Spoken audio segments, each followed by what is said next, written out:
Chiro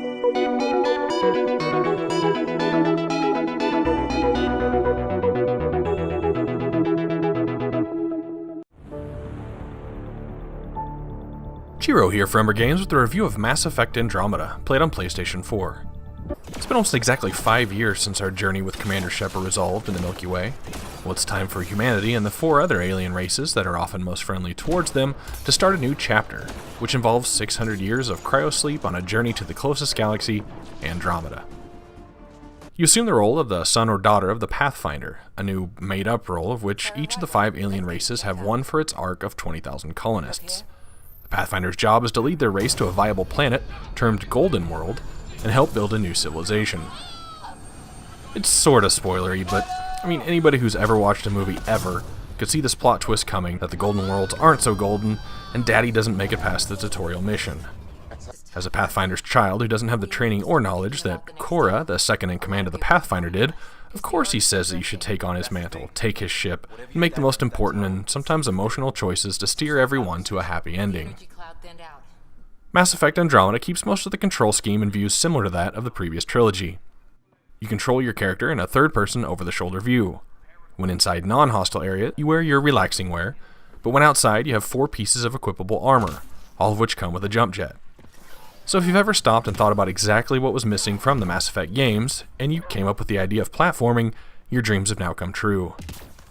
Now, the jet does help a lot in regular terrain navigation, as I don't think I use the circle button to vault over something hardly at all.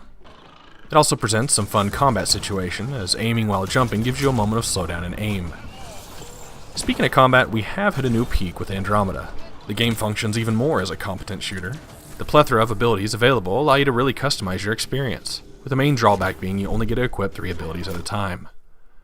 You start with 2 holsters open, of which you can choose the usual pistols, assault rifles, snipers, and shotguns, where you hit the touchpad to pause the game and choose what you'd like to use next.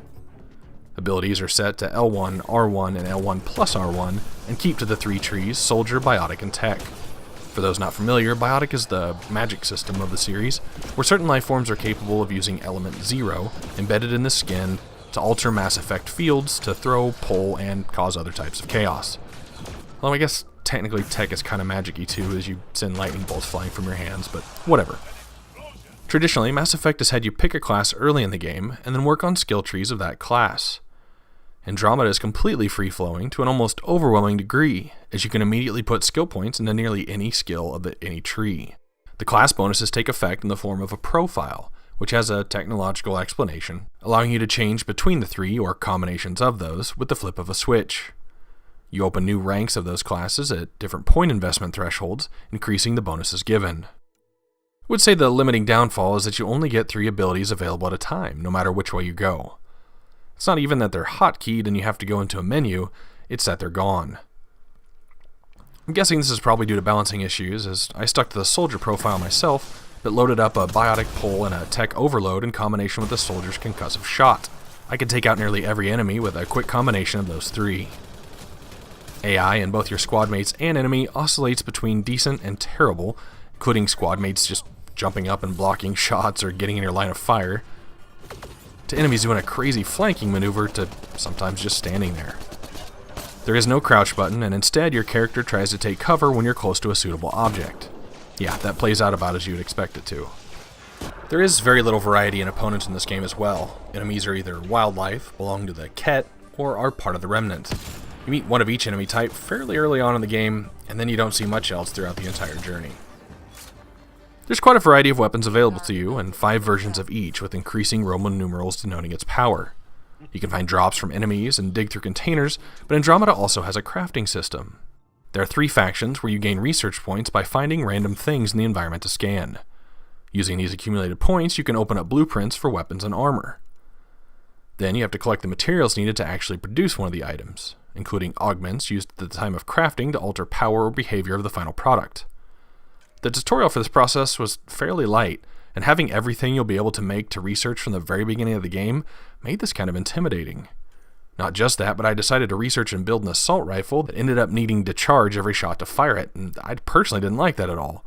But I just dumped hours worth of scanning things and a ton of precious rare materials into it, making me gun-shy, pun intended, on future projects. Honestly though, I didn't feel much growth from each new piece of equipment, so it was more like finding a rate of fire and ammo capacity that I was happy with. I ended up maybe changing weapons 2 or 3 times in 40 hours, and the last one was pretty close to halfway through. Armor takes the approach of a lot of modern action RPGs, not offering increasingly powerful bonuses beyond the one set, but instead having each armor boost a different protection or bonus.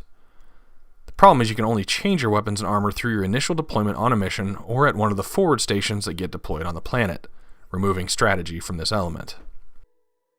There are consumable items as well that can give you things like emergency life support and cryo ammo, but I didn't end up using a single one. It never seemed necessary. And now to the planets. There are 5 worlds that are targeted by the Andromeda Initiative for settling. In order to settle them, you gain viability points for completing side quests of NPCs on the planet, deploying the forward stations, and clearing up each planet's environmental problem by messing with the ancient technology left there by the Reapers. I mean Remnant. The Remnant are a race of robotic beings that have what comes to be known as vaults on each of these planets that went offline, making the water toxic, or making the weather too cold, or not stopping radiation. Once Pathfinder Rider hits 40% viability through a combination of these tasks, an outpost can be deployed, offering more side quests for more viability. Now, the maps for these planets are huge. There is so much side content to be found. Granted, most are kill this thing that's coming after us, or we sent someone out and he hasn't reported back, here's his last nav point so you can check it out. The rewards are fairly meager, and after reaching 100% in any given place, I'm not really sure what the point is of carrying on. Very few of the game's trophies, achievements are related to content completion either, which sometimes can provide a bit of a drive for the completionists. All of the viability and several missions also increase the overall success of the Andromeda Initiative. As you gain more points, you have an overall level that lets you open up more cryopods from the Ark, rewarding you with various perks. A few give you rewards on an hourly basis. You can get mechanical components, credits, or research points. But to be honest, these things provided little value. As not using consumable items and rarely finding upgrades, credits just went a pile under the mattress. And crafting materials were so specific and came in so many varieties, they rarely got tapped either. You have 6 options for squad mates in your party of up to 3 at a time. The loyalty missions return, giving you quest chains to open up the 6th rank of some of your squad mates' abilities.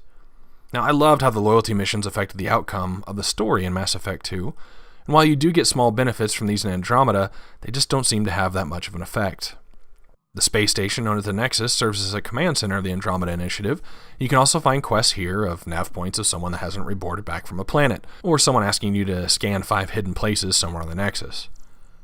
One nice thing is the compass from Dragon Age Inquisition is present, giving you icons including quest exclamation marks that show you that a quest is in that area. One of the annoying things about Mass Effect 3 was going back to the hub after every main mission to talk to everyone to see if any new content had popped up. When you arrive back on your ship, the Tempest, after planetary excursions, there's often an announcement of when a squad mate has something new to tell you as well. Multiplayer returns in the form of Apex missions, where you can take to an arena to obtain some additional credits or materials as a reward.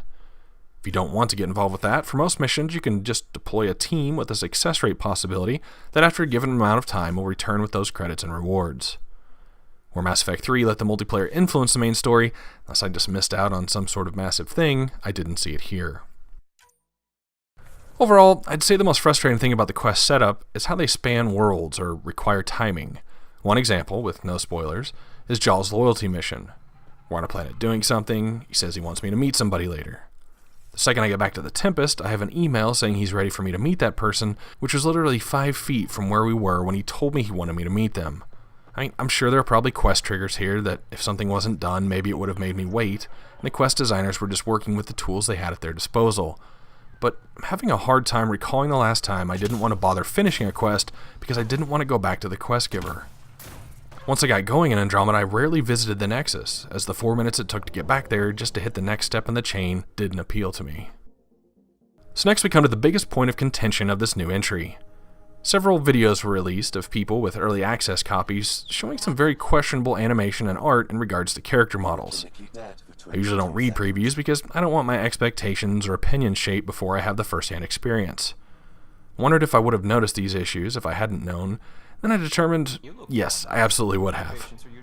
I've had discussion with friends before about characters being ugly in games, but Andromeda reaches a new level. Add on the painful facial expressions and lip movements and wow. let me reiterate that I'm not one to judge a game by its graphics. I still play classic games that struggle by modern standards, and will still insist that Final Fantasy VII is a good game to this day. But there's a huge difference in this where it's actually immersion breaking. It's not game breaking, but you notice. And you laugh, which shouldn't be happening when you're exploring a new galaxy. Reviewers were commenting that Bioware wouldn't have this fixed by launch, and I'm just thinking to myself, of course they won't. This isn't a glitch. This isn't a bug. This is character model rigging, where someone looked at this and said, yep, that's exactly what we're looking for. It's fundamental, intentional movement that is the issue here. I started to think of possible defenses for them, like maybe changing from Unreal to Frostbite engine was the issue, but Dragon Age Inquisition used Frostbite. In fact, I joked about this being Dragon Space in Andromeda, and while the characters weren't necessarily the greatest in Inquisition, I don't remember it pulling me out of immersion. On top of that, there's a lot of dialogue that's also really laughable in a bad way. Moments where if you were there or you were actually saying this, it'd be very awkward. Kill me now. A lot of moments of awkward silence, too.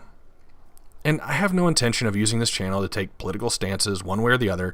I'm a socially libertarian and encourage everyone to do what they want with their lives to be happy.